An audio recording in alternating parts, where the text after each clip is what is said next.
Okay, welcome to today's sustainability seminar. My name is Nancy Holm. I'm the assistant director here, and I organize the seminars with Beth Muszewski. There's one more seminar we'll be having next week. This will be the final one in our series this spring. So on May 7th, we will have Dr. Eric Messnet from Northwestern University. Will be discussing how sustainable is information technology, trends, challenges, and opportunities. That seminar was originally scheduled in February, and we had to reschedule. So May 7th, we'll be having that webinar. Information on this seminar can be found on our website, or also there's some flyers outside the conference room here. So I want to welcome everyone who's online or here in our conference room today. And I'd like to ask you that you please silence your cell phones if you are here in the room. Also, we're going to hold questions till the end of the presentation, and then I'll come around with the microphone at that time so we record those for our broadcast. And for those viewing online, you may type your questions in at any time, and then we'll read those and answer those at the end also. We're very pleased today to have as our guest speaker via webinar Shantanu from ISTC. He's up in our Oak Brook office, and he's the Assistant Sustainability Researcher with ISTC. He joined us in September 2013. He graduated from the University of Wisconsin at Stevens Point with a bachelor's degree in Waste and Soils Resources. Shantanu was a research assistant at the Center for Land Use and Planning, as well as at the Center for Waste Education at the University of Wisconsin, Stevens Point. While there, he worked with Marathon County, Wisconsin, on a zero waste to landfill program.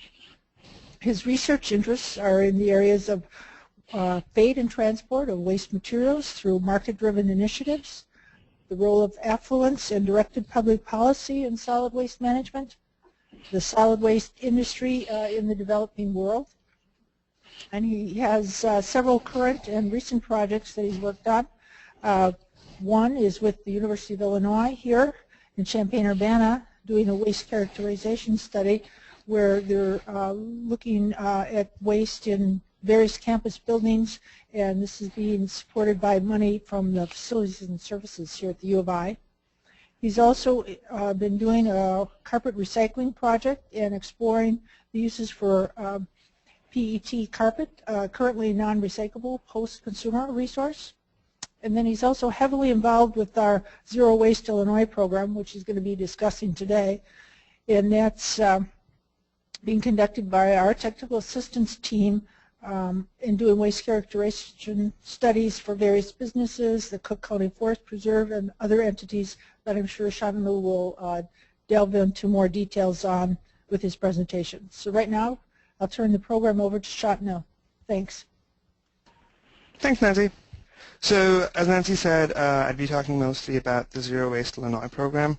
I don't know if this is good news or bad news. I might not take all of the hour, so it's going to be brief. I'm basically going to cover what our internal program vision is, the highlights of the first year, and what we plan on doing the next year. So, a little brief history of waste and how that relates to ISTC. Over the last 30 years, which this is our 30th year, so go ISTC, we've had 3 name changes, and I only bring this up not because it's something we're proud of, but it's because we've had a long history of waste being in our name. And it's something we've, depending on who you talk to at ISTC, it's something that we all work at. It's different angles of waste all in the land, water, and air sphere. So what I'll be talking about, like I mentioned, is a brief overview of our program, highlights of the 2014 year, and how we'd like you to join. That's what I want to leave you with, is we're still growing. We have a few projects that we work on, but we'd like to grow, and the only way we can grow is with everyone else who grows with us. So you'll see at every highlight that I do talk about of the last year, there's a lot of partners involved, and that's how we're able to serve more and many citizens, businesses, and communities in Illinois. So that's basically what I'm going to be talking about. the Zero Waste program primarily falls under the Technical Assistance Program, as Nancy said, which is briefly the forward-facing arm of ISTC. We provide a wide variety of services, and solid waste reduction is only one small part of it, which is basically everything Zero Waste program deals with is solid waste reduction. Our internal program vision, which strives at this point that zero waste for us is an approach of a way to handle materials through the entire life cycle.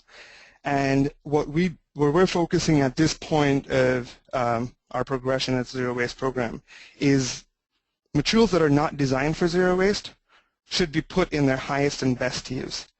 And that's where we focus on right now, is making sure that being cognizant of the ability that not all materials are designed to flow through the material cycle endlessly.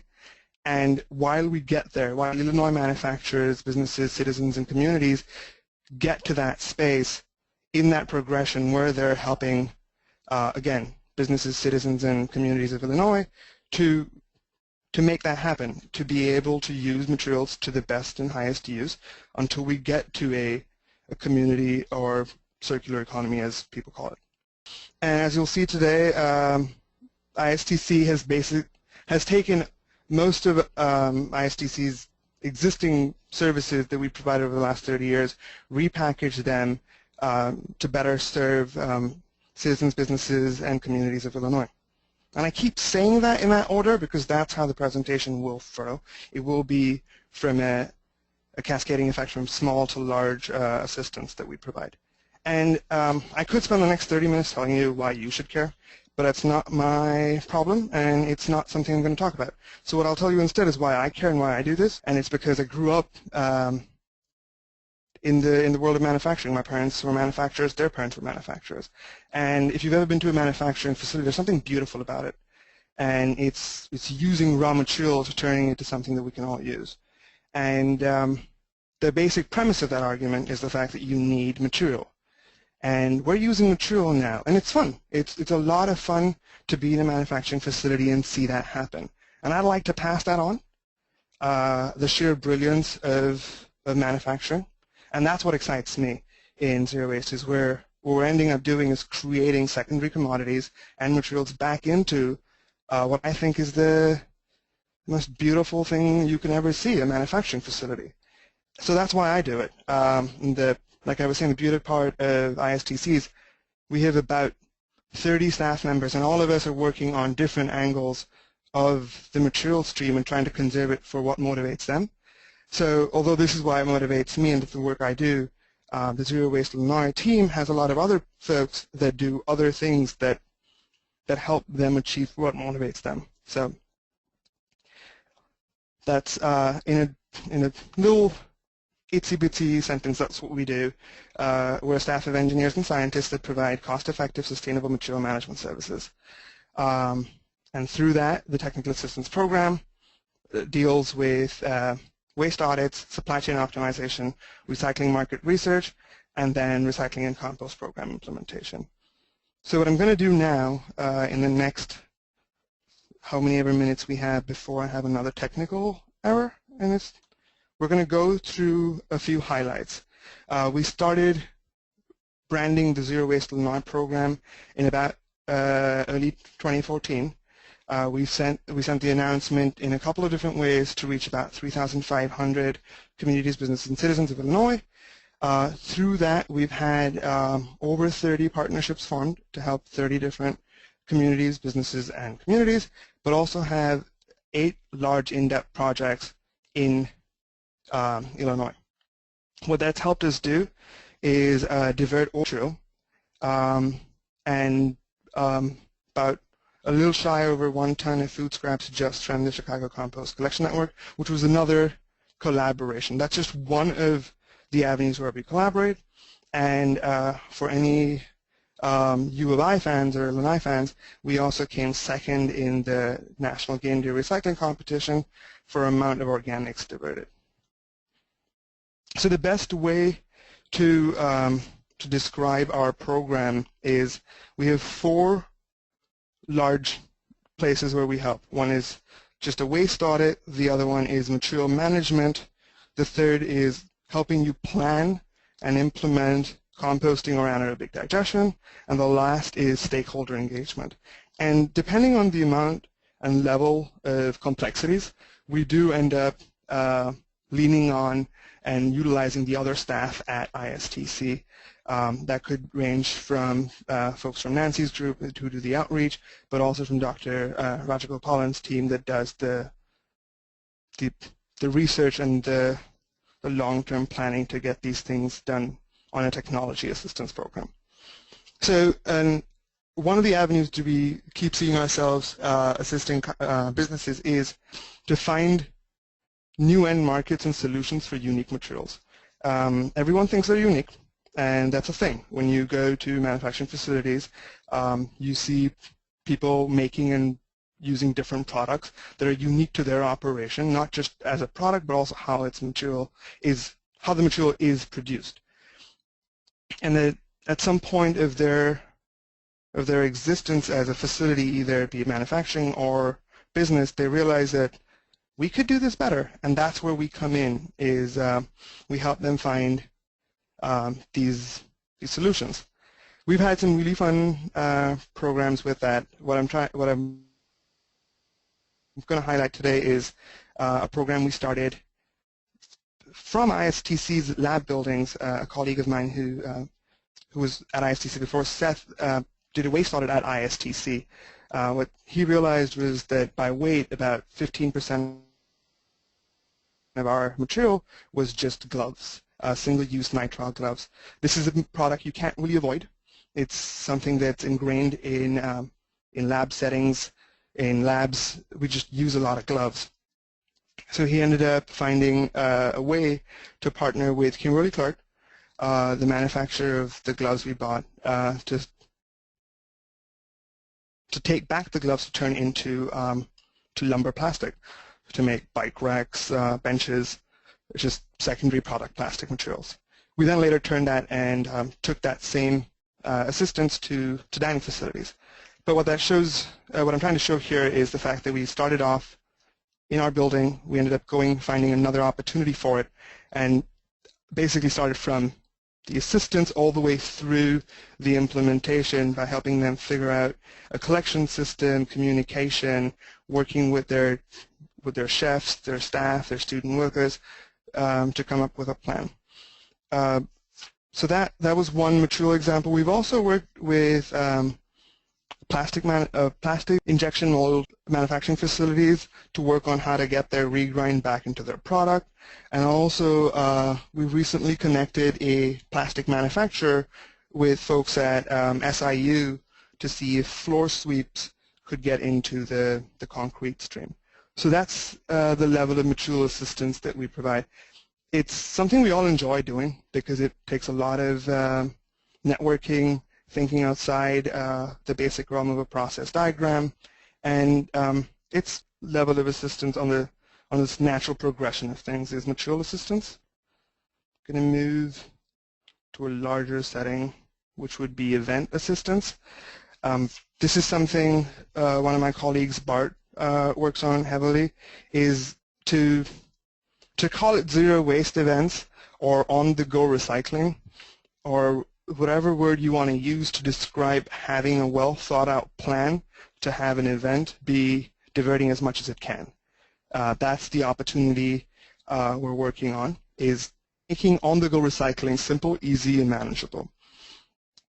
So what we've ended up doing, what we ended up realizing is that it's not something you can just write and finish. It's something that needs a lot of coordination, a lot of moving parts, and that's where we've helped a lot of events through. Is since the Zero Waste football game in October of last year, we've now helped 4 other organizations have 4 events, zero waste events or on-the-go recycling events.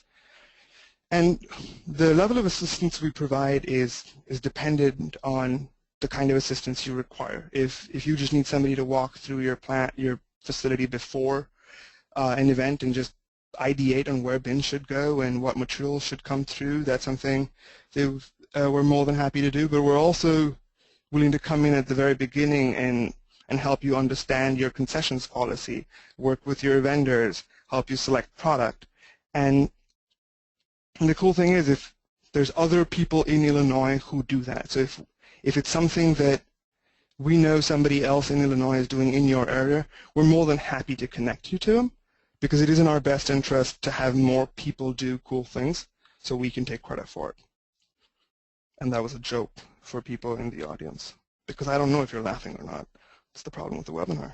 The last one is, well, not the last, two more, is MSW Assistance. To folks who don't know what that is Municipal Solid Waste Industry Assistance.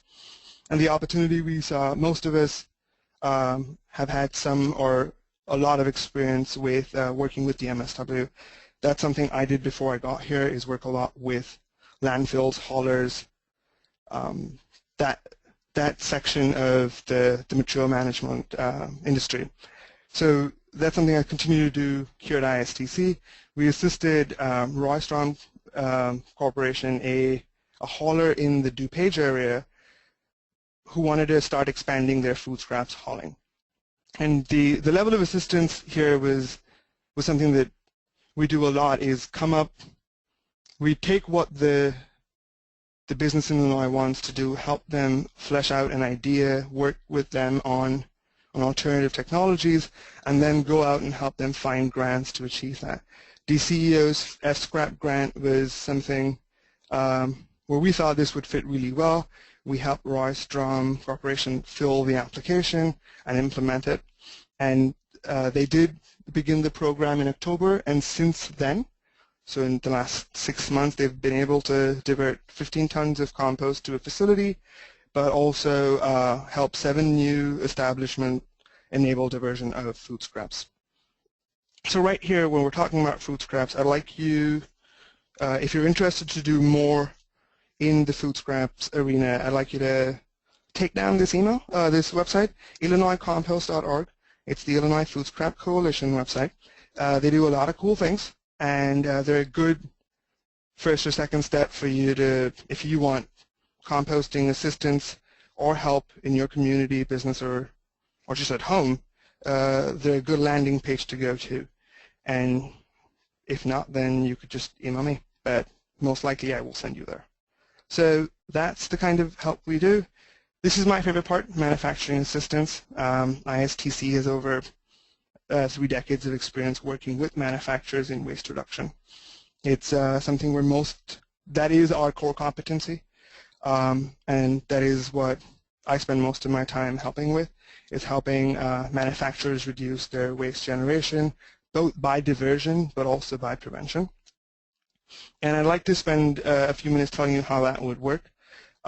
If you were interested in sending this on to other manufacturers in your area, or if you're a manufacturer and you'd like to use our services, all you do is you go on our website, istc.illinois.edu, and then /site visit, or go to our Zero Waste page, and it'll take you to schedule a free site visit.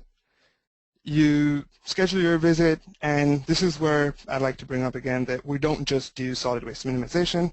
If you want an energy-focused site assessment, a water-focused site assessment, or our E3 program site assessment, you just pick one of those, or just pick none, and we'll just send somebody who can do all of those. And what we do then is we go through your process, help ideate with you. It's usually a 1 to 2 hour process, and then we give you a initial site assessment. This is at no cost to you, and what we end up leaving you with is an itemized list of priorities that you can then choose to do at your own convenience. If we see a lot of opportunity to help you divert more material, we get into a longer project, and what that would look like is, depending on if it was very specialized, we'd have a waste audit, a material flow assessment, and really go through process by process with you to see at what point we can either recover a material that's going to be a waste product at some point, or just divert it to begin with, just completely avoid the existence of that material. What you see on over here is a is a material flow of a manufacturer that we worked with last year. And what we were able to do was not just characterize, but also come up with a plan to divert those top 4 materials to a point where we're now down 67% of their material and about a $10,000 savings annually in their material disposal, but as well as revenues from the products that they were throwing away. The last one, the kind of assistance we provide is the larger community-wide, and the opportunity here is that as the recycling industry and all of its paraphernalia grow at a very steady pace, and the public awareness and appreciation for that product has increased. People now know a considerable amount of recycling, and it is not as foreign to them as it probably was a few years ago, which makes out-of-home and on-the-go recycling more viable. So taking that in consideration and an influx of new staff that have a lot of experience working with larger scale community assistance, we've partnered with a few communities to evaluate their material handling process and policies. 2 case studies that I'd like to talk about here are, one is the city of Urbana. For their city hall building, we did an initial waste audit to see what their progress was in their recycling efforts internally. We found some opportunities for assistance and improvement, to which we did some regular bin placement and bin modification, but we also were wondering what more could we do and what the employees could need to do better in their material diversion. So we created a quick employee survey, got feedback. We got some very interesting feedback from there, and we used all of that feedback to come up with a signage and bin decal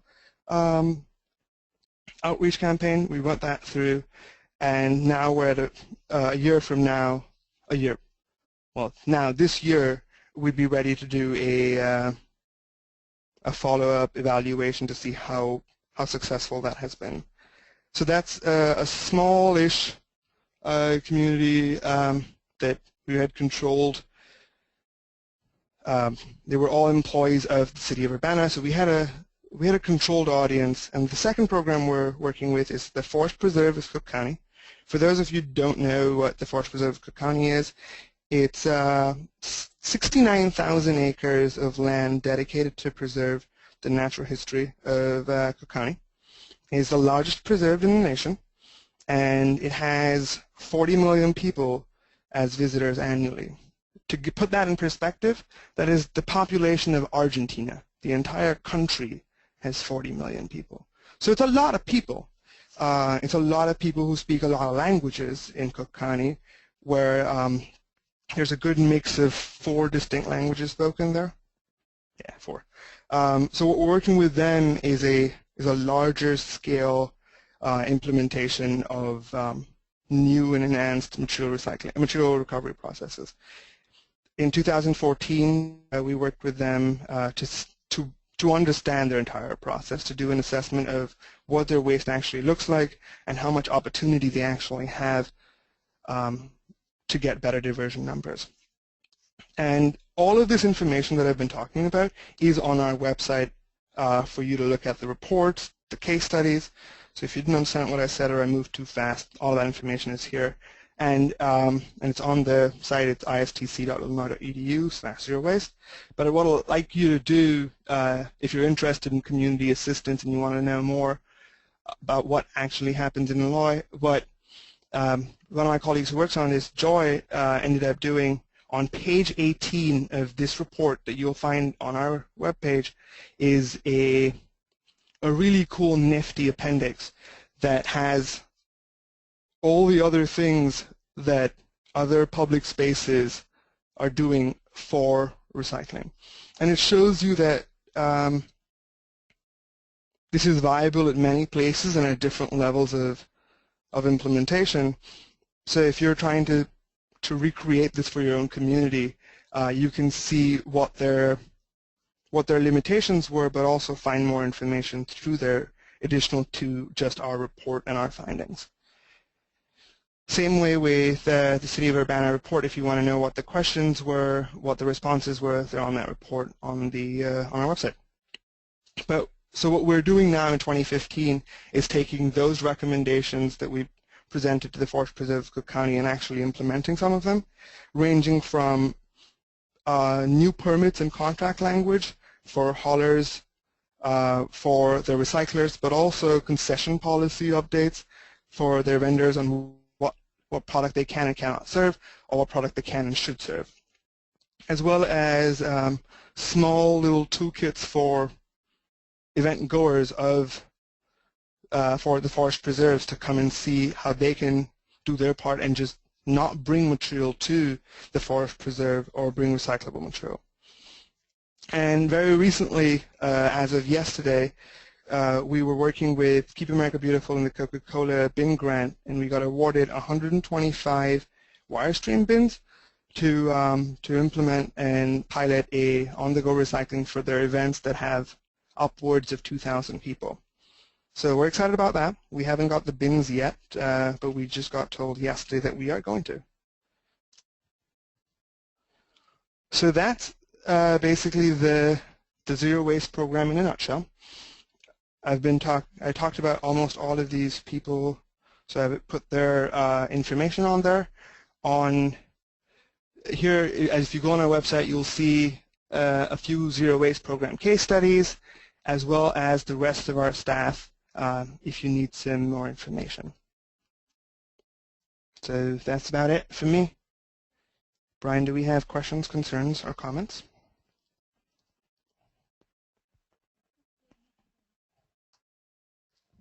Thank you very much, Shantanu. I'll go around the audience here first for questions, and then we'll switch to any online. So okay. Do people here have questions they'd like to ask?